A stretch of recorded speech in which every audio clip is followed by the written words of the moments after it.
Hey everyone, Konika Tyagi this side. चलो अपना editorial vocabulary का सेशन स्टार्ट करते हैं। आज है 7 मई।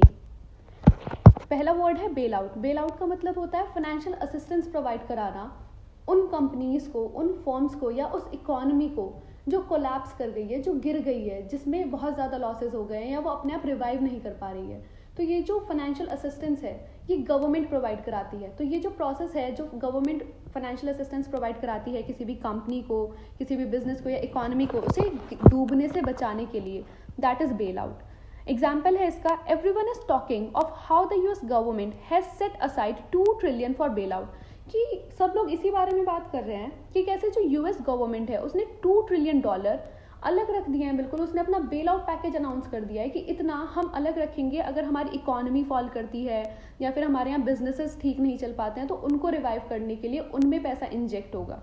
Next word is bogus. Bogus का मतलब होता है ढोंग, दिखावा। मतलब जो चीज़ है नहीं, सिर्फ हम दिखावा कर रहे हैं। Counterfeit, phony, fake. इसका एग्जाम्पल है, this could lead to bogus companies springing up overnight. इसमें ऐसा था इस एडिटोरियल में कि हमें कुछ कंपनीज़ को, जो स्मॉल कंपनीज़ हैं उनको, स्मॉल फर्म्स हैं उनको थोड़े पैसे वैसे देने चाहिए, प्रोवाइड कराना चाहिए जिससे कि वो कुछ कर सकें, रिवाइव कर सकें। तो उसके कॉन्ट्रास्ट में ये कहा गया है कि अगर हम ऐसा करेंगे तो ऐसा भी हो सकता है कि रातों रात या बिल्कुल शॉर्ट टर्म में कुछ नई फेक कंपनीज भी सेटअप हो जाएं सिर्फ वो पैकेज ग्रास्प करने के लिए। Third word is stimulus. Stimulus का मतलब होता है किसी भी चीज़ को बढ़ावा देना, स्पर, बूस्ट या एनकरेज करना। जैसे lifting the lockdown will be the first step towards a good stimulus. जो हम लॉकडाउन हटाएंगे वो सबसे पहला स्टेप होगा। अगर हमें एक बहुत अच्छा स्टिमुलस देना है, बहुत अच्छा बूस्ट देना है अपनी इकोनॉमी को, तो उसके लिए जो हमारा सबसे फर्स्ट स्टेप होगा वो होगा लॉकडाउन हटाने का। Next word is trade off. Trade off होता है कॉम्प्रोमाइज़ करना, यानी कि जब हमारे पास कोई दो चीज़ें हैं और उनमें से हम किसी सिर्फ एक को ही चूज़ कर सकते हैं तो दूसरी वाली चीज़ कॉम्प्रोमाइज़ होगी। वो चूज़ करना, वो सारा चीज़ होता है trade off. Example, how the public health versus economic health trade off can be resolve during the pandemic. अब कह रहे हैं कि देखो पेंडेमिक चल रही है, महामारी चल रही है बहुत ज़्यादा, पब्लिक हेल्थ को बचाने के लिए लॉकडाउन किया हुआ है, लेकिन लॉकडाउन की वजह से इकोनॉमिक हेल्थ पूरी कोलैप्स कर गई है, पूरी इकोनॉमी कोलैप्स कर गई है। सिर्फ इंडिया की ही नहीं, वर्ल्ड की इकोनॉमी कोलैप्स कर गई है। तो इनके बीच में ट्रेड ऑफ जो है, कैसे कि किसे चूज करें, किसे ढंग से रखें, क्या करना है, उसे कैसे रिजॉल्व किया जा सकता है। Next word is espouse. Espouse होता है किसी भी एक्टिविटी या ओपिनियन को सपोर्ट करना, किसी भी एक्टिविटी या ओपिनियन को सपोर्ट करना। जैसे another mantra being espoused is that bank manager should be incentivise to loan. अब जो एक और नई बात करी जा रही है, मंत्रा हिंदी वर्ड, कोई नई बात करी जा रही है, वो ये है कि हमें सपोर्ट करना चाहिए बैंक मैनेजर्स को। हमें मतलब इस बात को सपोर्ट किया जा रहा है कि जो बैंक मैनेजर्स हैं उनको इंसेंटिवाइज कीजिए। अगर वो पैसा उधार देते हैं, वो लोन्स प्रोवाइड कराते हैं, तो जो मैनेजर्स लोन प्रोवाइड कराते हैं उनको इंसेंटिवाइज कीजिए। इस बात का सपोर्ट किया जा रहा है। Next word is indemnify. Indemnify का मतलब होता है कॉम्पनसेट या रीइम्बर्स करना, यानी कि कोई नुकसान हो गया है तो उसकी भरपाई करना।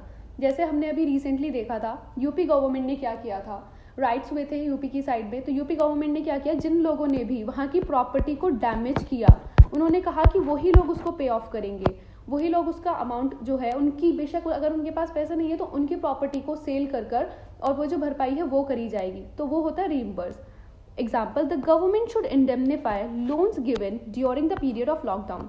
जो लॉकडाउन के टाइम पे लोन्स दिए गए हैं, अगर कोई उन्हें पे बैक नहीं कर पाता है, वो बैड लोन में कन्वर्ट हो जाते हैं, तो गवर्नमेंट को बैंक्स को रीइम्बर्स करना चाहिए, कॉम्पनसेट करना चाहिए, इंडेमनीफाई करना चाहिए।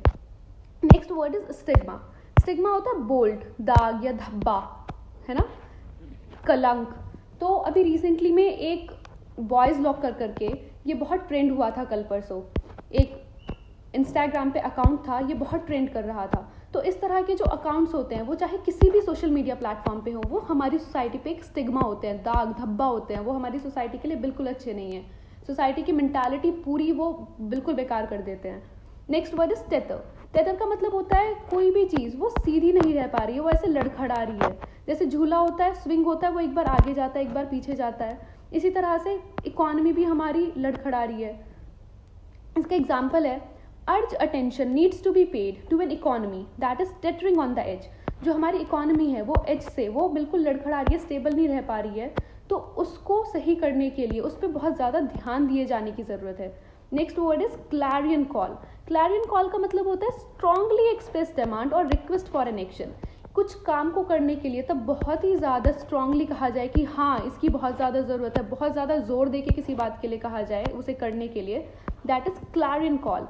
Example, several economists, former finance ministers and central bank governors have made the clarion call for a large stimulus to pull the economy back on the brink.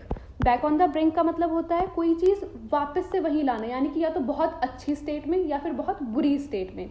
तो इसका मतलब है बहुत सारे इकोनॉमिस्ट और पुराने फाइनेंस मिनिस्टर्स, सेंट्रल बैंक के governors, सब ने ये कहा है, सब ने बहुत स्ट्रॉन्ग डिमांड रखी है कि एक बहुत बड़ा लार्ज स्टिमुलस, बहुत बड़ा बूस्ट लाया जाना चाहिए जिससे कि इकोनॉमी को हम फिर से एक अच्छे नोट पे ला सकें.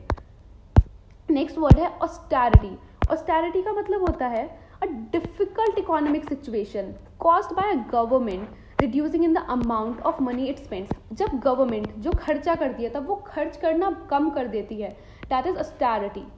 नेक्स्ट वर्ड है नॉटविथस्टैंडिंग. नॉटविथस्टैंडिंग का मतलब होता है इन स्पाइट ऑफ, यानी कि के बावजूद. अब इसका एग्जाम्पल देख लेते हैं. As we spend more time in national lockdown, जैसे हम ज़्यादा से ज़्यादा और जितना ज़्यादा वक्त हम नेशनल लॉकडाउन में बिताएंगे, ऑस्टेरिटी मेजर्स एंड रीएलोकेशंस, जो गवर्नमेंट ने ऑस्टेरिटी मेजर्स लिए हैं, अपने जो एक्सपेंसेस हैं उसे उन्होंने कर्ब किया है, और जो रीएलोकेशंस हैं, रिसोर्सेज को बहुत ही ऑप्टिमम यूटिलाइजेशन किया जा रहा है. Notwithstanding we will definitely need to go beyond current revenue receipts to fund the complete stimulus. यानी कि बेशक गवर्नमेंट ने अपने रेवेन्यू, अपने एक्सपेंसेस को कर्ब किया है, रिसोर्सेज को रीअलोकेट कर रही है, लेकिन इन सब के बावजूद भी जो करंट रेवेन्यू रिसीट्स हैं उनके बियॉन्ड हमें जाना ही पड़ेगा अगर हमें कंप्लीट स्टिमुलस को फंड करना है इकोनॉमी को रिवाइव करने के लिए. तो next word is sanguine. Sanguine का मतलब होता है ऑप्टिमिस्टिक, यानी कि किसी भी फ्यूचर इवेंट को लेके हम पॉजिटिव हैं, बहुत ज़्यादा पॉजिटिव रहना इज सैंग्विन और optimistic. Example, the finance ministry is sanguine about the plan of government to spend 5 to 6 lakh crore as a stimulus. Finance जो गवर्नमेंट का प्लान है कि वो 5 to 6 लाख करोड़ इकोनॉमी में स्टिमुलस की तरह प्रोवाइड कराएगी, उसको लेके जो फाइनेंस मिनिस्ट्री है वो ऑप्टिमिस्टिक है. वो कह रही है हाँ इसके आफ्टर रिजल्ट्स जो हैं, इसके जो फ्यूचर में रिजल्ट्स आएंगे वो अच्छे ही आएंगे. Next word is cast one's mind eye. इसका मतलब होता है कि कोई कुछ चीज़ याद करने की कोशिश करना, to try to recall something. हम ऐसे अपने दिमाग में बैठे बैठे कुछ सोचते हैं, हाँ कुछ था, उस चीज़ की इमेज बनानी शुरू करते हैं अपने माइंड में, तब हमें वो याद नहीं आ रहा होता. तो वही है the mental picture so conceived. उसके बाद जो मेंटल पिक्चर हम बनाते हैं अपने दिमाग में, that is cast on mind's eye. So this is the video of today's editorial vocabulary. Thank you for watching.